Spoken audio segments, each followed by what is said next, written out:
And so now you're in sort of like I'm not going to say like a purgatory, but you're in a little learning area right now.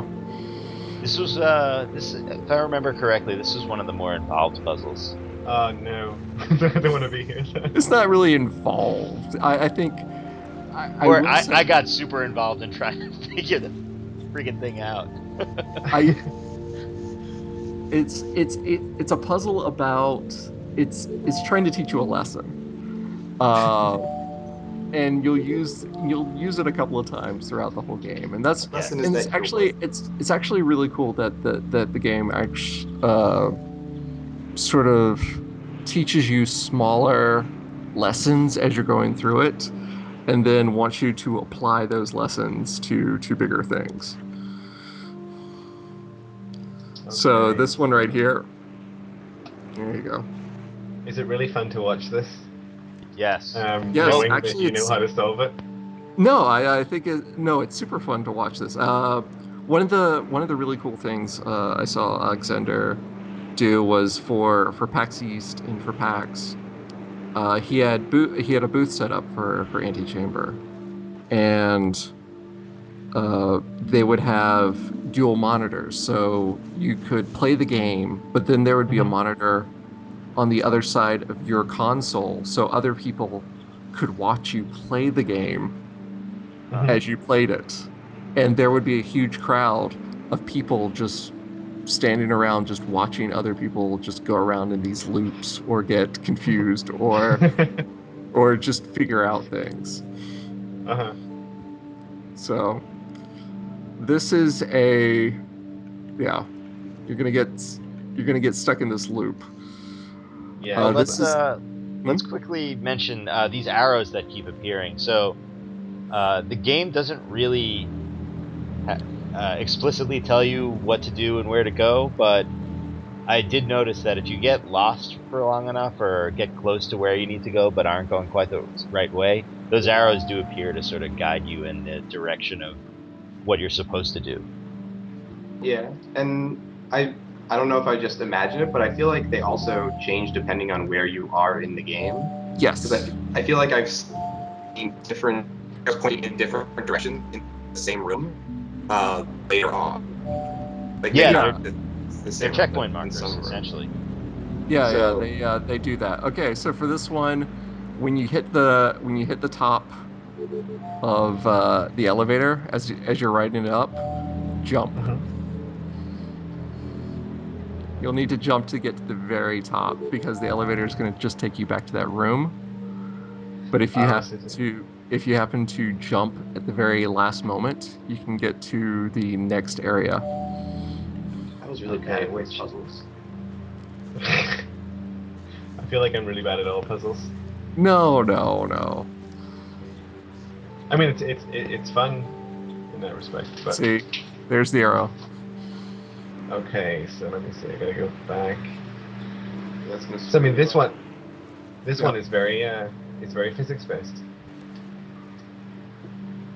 because you're working on momentum Right, exactly. to get you around, which again is a weird thing because I've been so conditioned by the game now to not like look at that kind of thing. Because I started to get the impression at some point that it was less. Well, actually, it was a lot like Portal in the case that a lot of the puzzles look like they need you to have sort of an abject level of skill in order to pass them, but that Right. most of the time the puzzles are just intellectual. So let's see. Anyway, so Oh, I gotta push this back as far as it will go. Trap it. There you go. Then jump. Yay. See, we're just like slightly behind you. To go on with the um, talking about Antichamber, what did you was there anything that you found that was unique to Antichamber that you had not seen before in other puzzle games, or something that you thought was done very well? Yep, there you go. well done. Thanks. I really like that.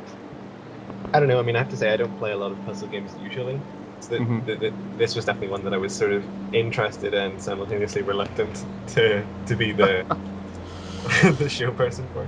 But I mean, I really like in Antichamber that you have this mix of a completely sort of abstract mathematical space and then a completely ambient soundtrack. Like everything apart from the visuals of the game feels like you're not in such a crazy space, you know? Hmm. Yeah, I like actually, you mentioned the soundtrack for a moment. Like, what is the soundtrack? Like, what do you find that's very unique about the soundtrack? Like you were talking about that last night. yeah. Oh yeah, well the fact that it's a completely natural soundtrack with a completely unnatural environment. Yeah, the game is made friendlier, would you say, by that? I think I'll it take would feel friendlier.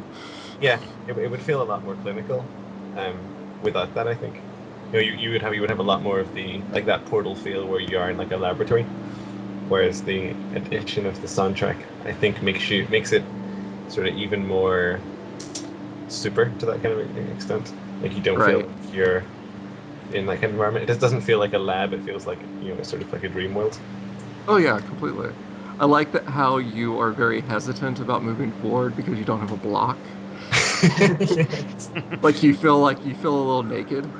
Yeah, Feel you like, well, do. I don't have a block with me. I should be carrying a block with me at all times in order to get through this. This happens to be, I think, one of my favorite puzzles in this game. I hate it when you say things like that. It was one that was very, very satisfying to finally figure out. Yes, Yeah. exactly. I sat back and just had a big smile on my face when I figured this one out Nice. because it's so. I mean, it's so simple and straightforward once you figure out what needs to be done. I'm sorry, Chris. We're talking about this so cryptically right now. I think for this one you can just keep moving forward and you don't have to worry about it too terribly much. I think for the mechanics and for the abilities that you have right now, all you can do is just sort of like move the block around and you know Advance. advance. So you're not going to do anything super special. Well, to a certain extent. Well, yeah, yeah. Right, and then if I put it in here, it's going to tell me that I have half. Okay, so I need to find an extra bit of block, which I have here. There we go.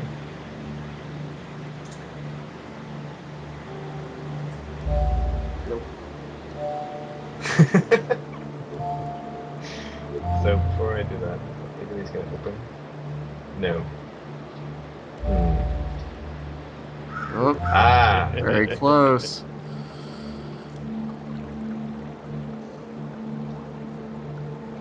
hey, did I get it? No. Ah. I'll give you one hint. You've gotta restart this puzzle. Yeah, I've got to restart it. yeah. Okay. So that's So, your goal right there.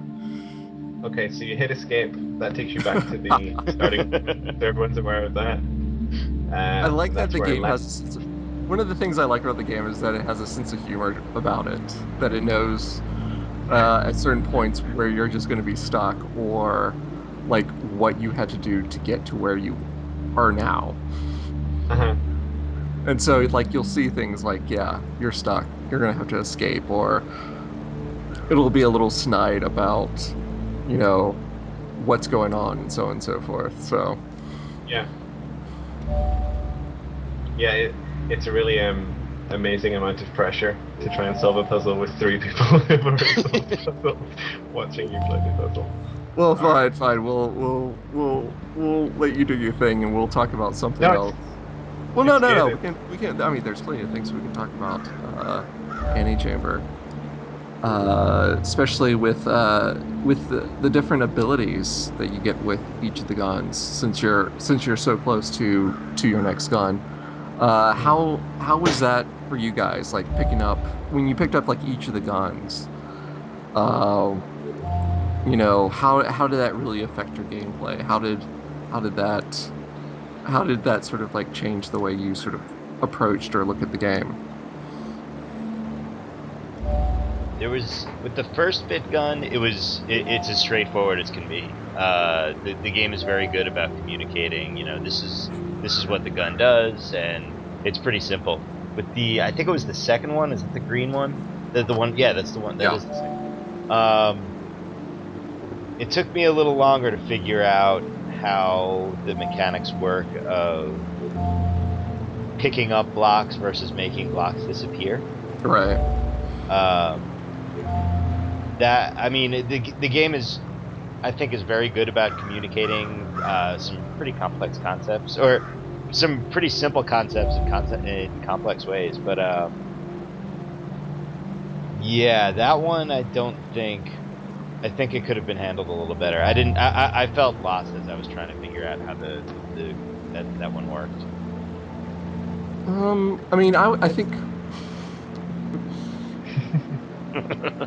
where are we? I think going through the guns, like some of the stuff was, you don't get a full sort of handle on it until you get to a certain area. I think it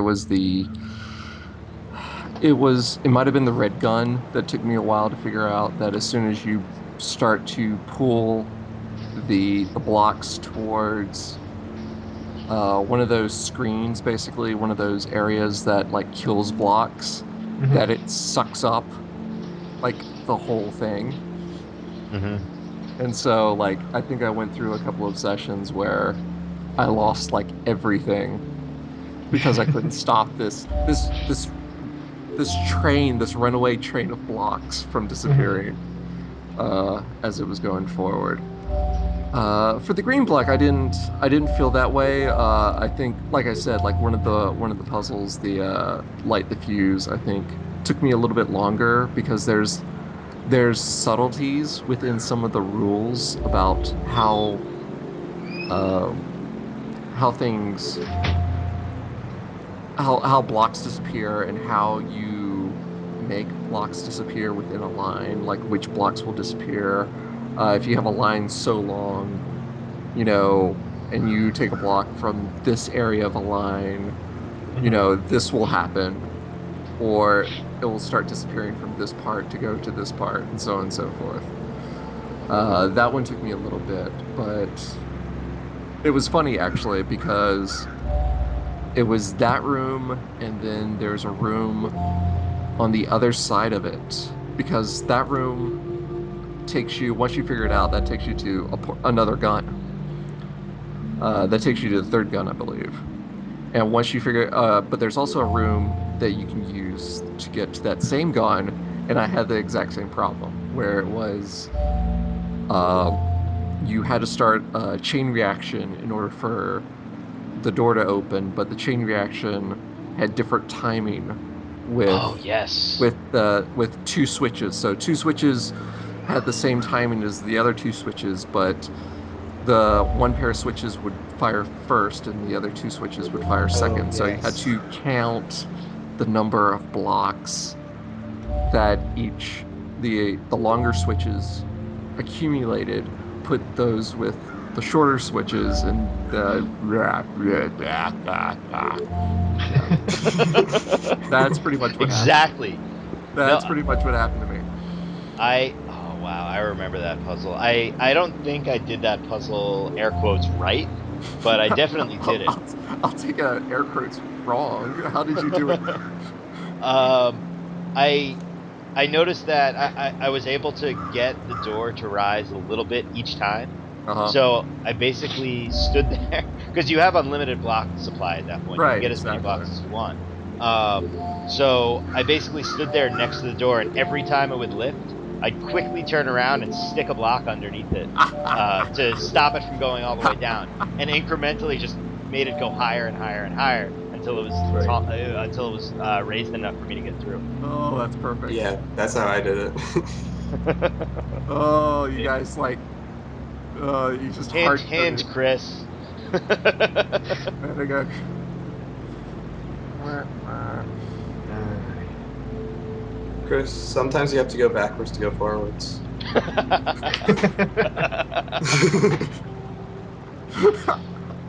okay, so I guess uh, here's a good point.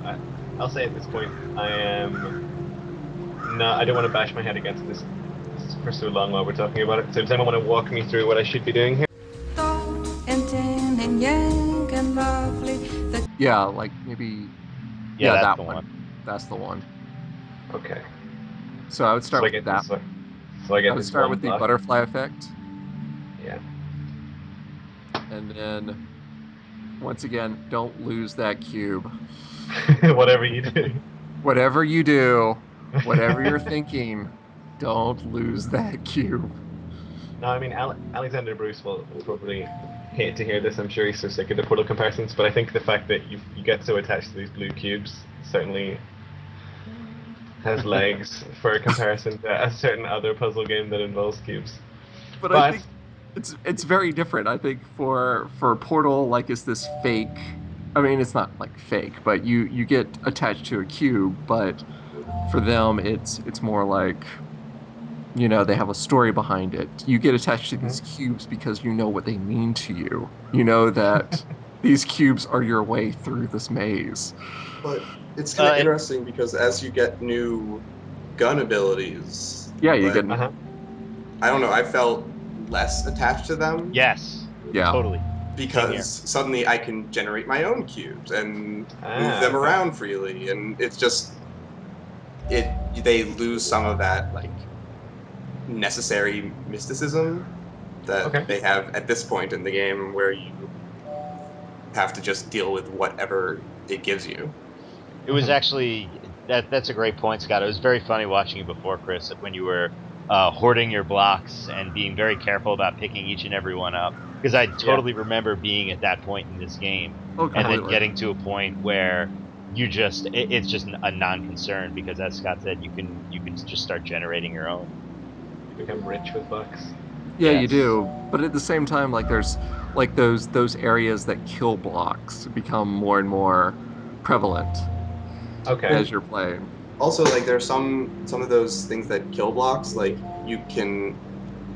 there's some that you can't pick up or drop. You can't pick up blocks in that area, but you can use the yellow gun to like move them around within it and snake a path around and Oh yeah. all sorts of weird stuff. And Well, you start like to pick up tricks. You start to pick up like new rules with every gun. You sort of it's almost like Zelda in a way where Yeah. places Okay. that you saw before or yeah, earlier, it's like how the hell am I going to do that? I All of a wanted sudden to you play get it a lot like a Zelda or Metroid, oh yeah. but I just the map just kept confusing me, so I wouldn't actually remember where I needed to go back to use those Each of the tricks. blocks. Yeah. You're almost there. No, no, no, no, You, no. Block the door. yeah, you need one of those blocks. Lock the door. One of the blocks that you left at the, I'm going to say it again, the kitty cornered set of doors. You Uh-huh. need the one that you're closest to because that door you can safely close and reopen. Yeah. Okay. Not from where you are right now, though. Okay, I'm gonna stand and stare at the 2 blocks and you're gonna tell me hopefully it's the one on the Left. left. The one on Yeah. the left, but go through the door on the left before you take it, Sure. or you're stuck again. Fingers crossed. Go all the way through the door. All the way through the door. Yeah. All the way through. Yay! Ay, ay, ay. Okay. Now prop that door open. I think you've Okay. got it. I think we're just lagging behind. Yeah. Hopefully. Maybe. Don't speak Hopefully. so soon. Anything could happen. I've Uh, I've I had it wanted to talk. a couple of times already, so we'll see what happens. We'll see how this grows. Uh, let's see. Okay. One of the things I wanted to talk about as well is sort of as I was playing this, I remember Alexander Bruce's talk at GDC, I think it was last year, about basically how he got to make the game and how a lot of people sort of did not have faith in the game and how many obstacles he had to go through and how sort of this game like all these like sayings where it's like keep going, persistence will pay off, things like Mhm. that, like really actually plays into uh sort of his own struggle of trying to get this game together, like trying to actually uh get Antichamber off the ground. Did anyone else happen to see the GDC talk? Yes, I I watched it. didn't. And so, I- like, if you happen to had not seen the talk,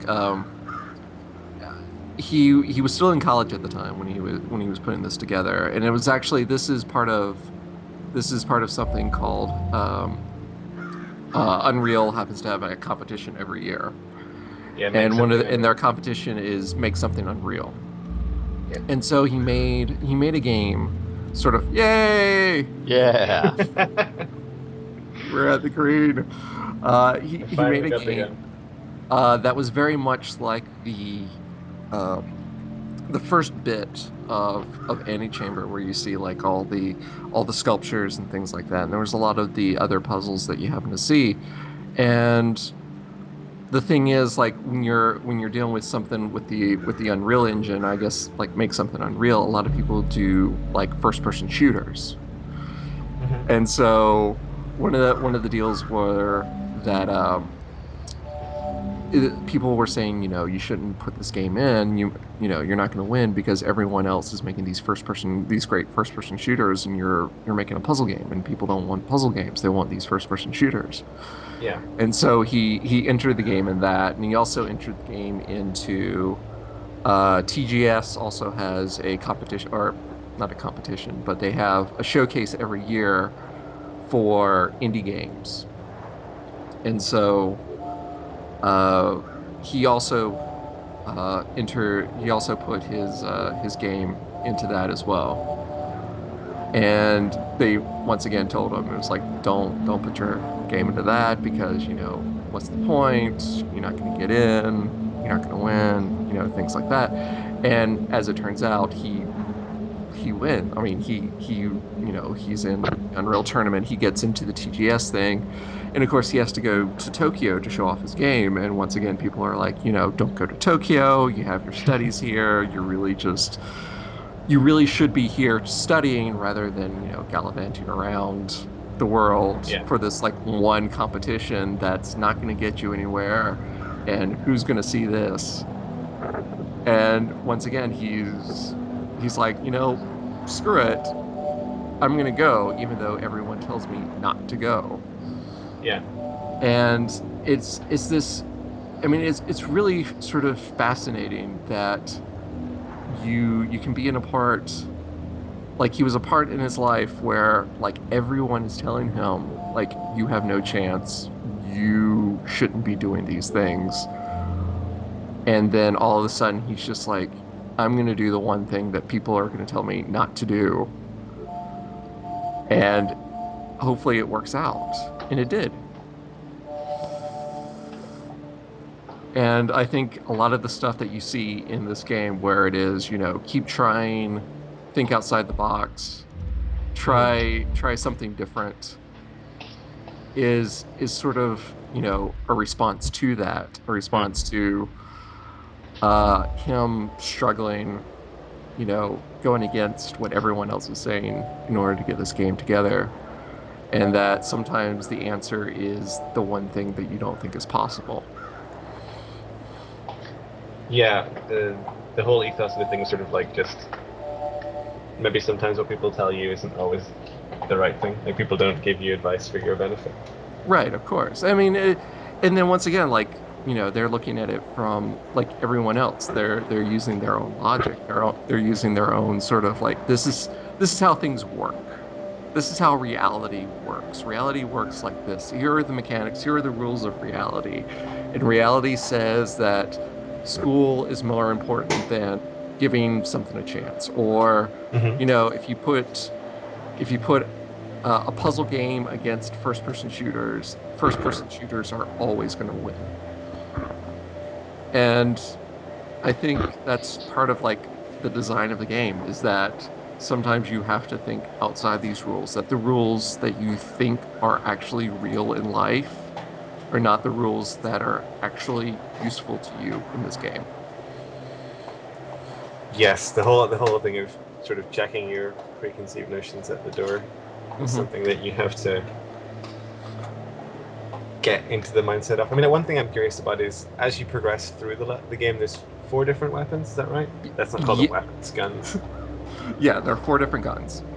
Um, And do you find that as the game progresses, it becomes more like, do you start to see the game more in terms of what it is, or did you find yourself struggling the whole way through?